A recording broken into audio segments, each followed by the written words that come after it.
I often hear mention of the XY theory of people, but what is it and what can I do with it? Douglas McGregor, a social psychologist, proposed his famous XY theory of management. It was first published in a 1960 book called The Human Side of the Enterprise. McGregor's idea suggests there are two fundamental approaches to managing people. Like the work of Hertzberg we looked at last time, let's look this time at what McGregor's theory is and why it might be useful. Okay, the X theory. In the X theory world, management assumes that employees are inherently lazy and will avoid work if they can. In this extreme, people don't like to come to work and don't want to come to work. Consequently, an ex-manager believes that everyone needs to be watched and managed. To that end, they'll put in comprehensive control and management systems and manage by them.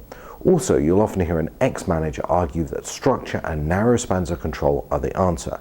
When all else fails, the theory ex-manager threatens and coerces to achieve their objectives. When things goes wrong, and they often do, the ex-manager will also need to blame somebody and will end up spending time looking for someone to blame and someone to find guilty. The Y manager, on the other hand, and to the other extreme, believes in the goodness of people. They assume they all want to come to work, and in the end, we will motivate ourselves.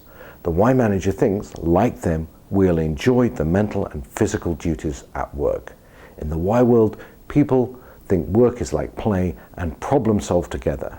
That means open communication, a lack of formal structure, and make people more open and they will work. When this fails in the Y world, you need to listen and understand more. The Y theory people put problems down to clear communication or a lack of them. And it's no point about blame, it's about not repeating the error. Okay, so what's the right way? Clearly, neither is 100% right or wrong.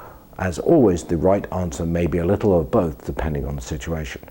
Personally, I know I'm frustrated when I'm being managed by an ex-person, but I know I come across as an ex-person when I'm trying to fix a broken organization. Your HR teams might lean to more of a Y style, but that's often more complex and difficult to manage. Sometimes you pay people lots of money and you don't want to baby them.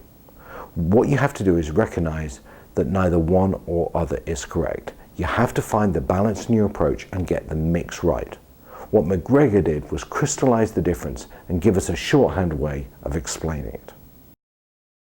The right answer is always have some amount of balance, but the model is really helpful to remind us of the bad and the good parts of both X and Y leadership.